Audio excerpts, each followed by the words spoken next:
میں ہر پکارنے والے کی پکار، ہر دعا کرنے والے کی دعا کو سنتا ہوں، قبول کرتا ہوں، جواب دیتا ہوں جہاں کہیں بھی مجھے پکارے۔ اذا دعان، اس میں در حقیقت وہ مفہوم آ گیا ہے where and then, wherever آپ اپنے گھر میں ہو کر پکاریں اللہ کو، آپ بستر پر لیٹے ہوئے پکاریں اللہ کو۔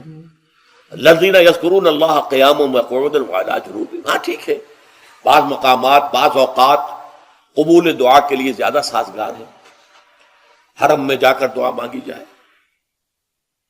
منا میں، عرفات میں خاص طور پر، جبل رحمت پر خاص طور پر، ملتزم جو ہے کعبے کا اس پر خاص طور پر، وہ ایام بھی ہیں خاص، لیکن یہ نہیں ہے کہ بقیہ دنوں میں آپ کے اور اللہ کے درمیان کو بڑا فاصلہ ہے۔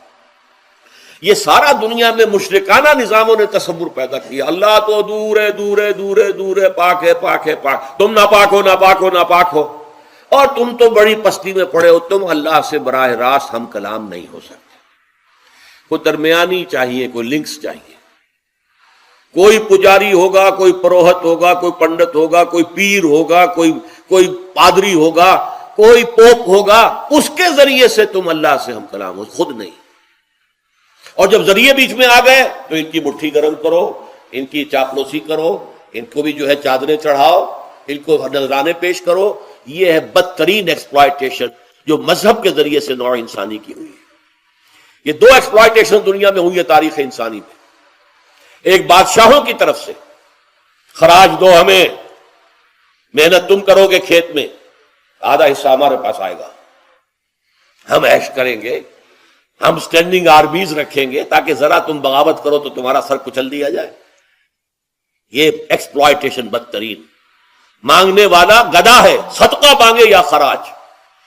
دوسری طرف ہم بادشاہ ہیں، ہم چندر بنسی سورج بنسی خاندان ہیں، ہم راجپوت ہیں، حکومت کرنا ہمارا حق ہے۔ اور یہ پنڈت پروہت جو ہے وہ بھی کہیں گے کہ ٹھیک ہے، نصف لی و نصف لک وہذا قوم جاہلون، یہ عوام جو ہے ان کا خون چوسو، ہمیں یہ نذرانے پیش کریں، بتوں کو آ کے چڑھاوے چڑھائیں اور تمہیں خراج دیں اور ٹیکس دیں۔ They are to be exploited، exploit ہو رہا۔ اسلام نے آ کر دونوں کا خاتمہ کیا، کوئی ملوکیت نہیں۔ زکوٰۃ ہے تو غربا کے لیے، بادشاہ کے لیے نہیں ہے، یہ تو غربا کے لیے، لہذا کوئی ٹیکس نہیں۔ نمبر دو، اللہ سے ہم کلام ہونے کے لیے کسی دربان، کسی جو ہے پہرے دار کی مٹھی گرم کرنے کی ضرورت نہیں۔ جب چاہو ہم کلام ہو جاؤ، دل کے آئینے میں ہے تصویر یار، جب ذرا گردن جھکائی دیکھ لی۔ یہ تو تم ہماری طرف متوجہ نہیں ہوتے، ہم تو ہر وقت کہتے ہیں، ہر شب کو، آخری لمحات جو ہیں، آخری جو گھنٹے ہیں رات کے، سمائے دنیا تک ہم نزول فرما لیتے ہیں تمہارے لیے۔ اور پکارنے والا پکارتا ہے، حل من مستغفر فاغفر له، ہے کوئی استغفار کرنے والا کہ میں اسے بخش دوں؟ حل من سائل فاعطیہ، ہے کوئی مانگنے والا کہ میں اسے عطا کروں؟ تم ہی سوئے رہتے ہو، الٹا غفیر رہتے ہو، تمہیں ہماری طرف توجہ نہیں ہے۔ اگر ہماری طرف متوجہ ہو جاؤ تو جیسے کہ اقبال نے کہا کہ میرے لیے یہ دربان جو ہے، پیران کلیسا کو کلیسا سے اٹھا دو، کیوں خالق و مخلوق میں حائل رہے پردے۔ اور یہ میں نے کئی مرتبہ بیان کیا ہے، ہمارے ہاں وہ پی پی پی جو جماعت بنی تھی ایک، اب اس میں 2 پییں اور ایڈ ہو گئی، پی پی پی، پھر وہ پیٹریٹ، اور اس سے آئے اپنی پہلے پارلیمنٹیرین کی پی آ گئی اور پھر پیٹریٹ کی آ گئی، 5 پیز ہو گئی۔ اسی طرح گنتی ہے ہندوستان میں، پنڈت، پروہت اور پجاری، 3 پے تو یہاں تھی، پیر، ایران کا پیر، اور پوپ اور پادری، یہ سب پے سے شروع ہوتے ہیں الفاظ، اور یہ سب در حقیقت جو ہے شروع ہونے والے الفاظ، یہ در حقیقت انسانوں کی بدترین ایکسپلائٹیشن کا ذریعہ ہے۔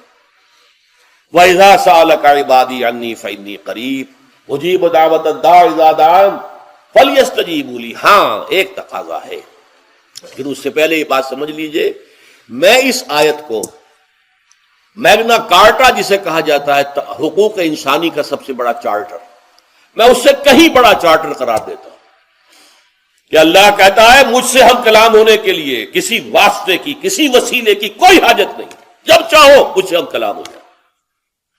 ہاں ایک شرط ہے، فَلْيَسْتَجِيبُوا لِي، چاہیے کہ وہ میری بات بھی قبول کریں، میرے احکام کو تسلیم کریں، میرے فرامین کان سے کھول کر سنیں، ان پر دل سے عمل کریں. فَلْيَسْتَجِيبُوا لِي، یہ ون وے ٹریفک نہیں ہوگا کہ ہم تمہاری دعائیں قبول کریں اور تم ہماری باتوں سے پہلو تو ہی کرو، سنی انسنی کر دو.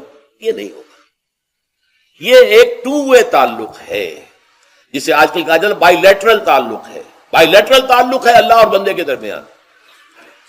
بندہ توبہ کرتا ہے معاصی سے، اللہ تعالیٰ بھی اس کے لیے بھی لفظ تواب ہے، وہ بھی اپنی رحمت کے ساتھ دوبارہ متوجہ ہو جاتا ہے. تم اللہ کو یاد کرو، فاذکرونی اذکرکم، مجھے یاد رکھو میں تمہیں یاد رکھوں. ان تنصروا اللہ ینصرکم، اگر تم اللہ کی مدد کرو گے اللہ تمہاری مدد کرے گا. یہ ہے دو طرفہ معاملہ. اسی طریقے سے تم چاہتے ہو کہ میں تمہاری دعائیں قبول کروں، اجیب دعوت الداعی اذا دعان، میں ہر پکارنے والے کی پکار کو سنتا ہوں جب اور جہاں، ویئر اینڈ وین وہ مجھے پکارے. لیکن لازم ہے فلیستجیبوا، وہ بھی میرا کہنا مانے، میرے فرامین کو کھلے کانوں سنے اور تہہ دل سے اس پر عمل کرے. ولیؤمنوا بی، اور مجھ پر ایمان پختہ رکھے، یقین اس کے ساتھ مجھے پکارے. لعلہم یرشدون، اب یہ سب سے بڑا لفظ آ گیا، تاکہ انہیں رشد حاصل ہو. رشد، فوز، فلاح، رشد، یہ کئی الفاظ ہیں. فوز فائز، فلاح مفلحون، رشد راشدون. اور یہ لفظ استعمال ہوا صحابہ کرام کے لیے سورہ حجرات میں، اولئک ھم الراشدون.